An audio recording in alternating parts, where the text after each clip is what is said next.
ஐரோப்பாவில் அரிய புற்றுநோய் அபாயம் உள்ள ஒரு ஆணின் விந்தணு பயன்படுத்தப்பட்டது நாட்டையே அதிர்ச்சியில் ஆழ்த்தியுள்ளது.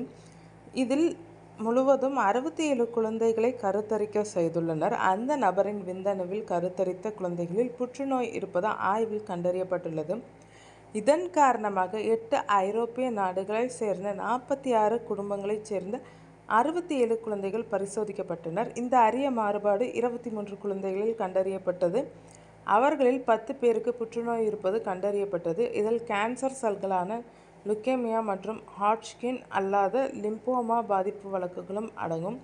இதில் 2 குடும்பங்கள் தங்கள் குழந்தைகளில் புற்றுநோயின் அறிகுறிகள் கண்டறியப்பட்ட பிறகு தங்கள் கருவுறுதல் மருத்துவமனைகளை தொடர்பு கொண்டபோது இச்சம்பவம் குறித்து வெளிச்சத்துக்கு வந்தது. கடந்த 2008ஆம் ஆண்டு விந்தணு தானத்தின் போது இந்த பிறழ்வு நிகழ்ந்தது. நன்கொடை அளிக்கப்பட்ட போது இந்த அரிய மாறுபாடு புற்றுநோயுடன் தொடர்புடையதாக தெரியவில்லை. மேலும் நிலையான ஸ்கிரீனிங் நுட்பங்களை பயன்படுத்தி அதை கண்டறிந்திருக்க முடியாது. ஆனால் தானம் செய்தவரின் விந்தணுக்களில் சிலவற்றில் TP53 எனப்படும் மரபணு மாறுபாடு உள்ளது என விந்தணுவை வழங்கிய ஐரோப்பிய விந்து வங்கி உறுதிப்படுத்தியது. ஒரு டோனரின் விந்தணுவை குறிப்பிட்ட எண்ணிக்கையிலான குழந்தைகளை உருவாக்க மட்டும் பயன்படுத்த வேண்டும் என்று விந்து வங்கியின் விதி மீறப்பட்டுள்ளதும் தெரிய வந்துள்ளது. இதற்கிடையே பாதிக்கப்பட்ட டோனரின் விந்தணுக்களை பெற்ற அனைத்து மருத்துவமனைகளுக்கும் எச்சரிக்கை விடுக்கப்பட்டுள்ளது. மேலும் சுகாதார வல்லுநர்கள் TP53 மாறுபாட்டை கொண்ட குழந்தைகள் தீவிரமான நீண்டகால மருத்துவ கண்காணிப்புக்கு உட்படுத்தப்பட வேண்டும் என்று பரிந்துரைக்கின்றனர்.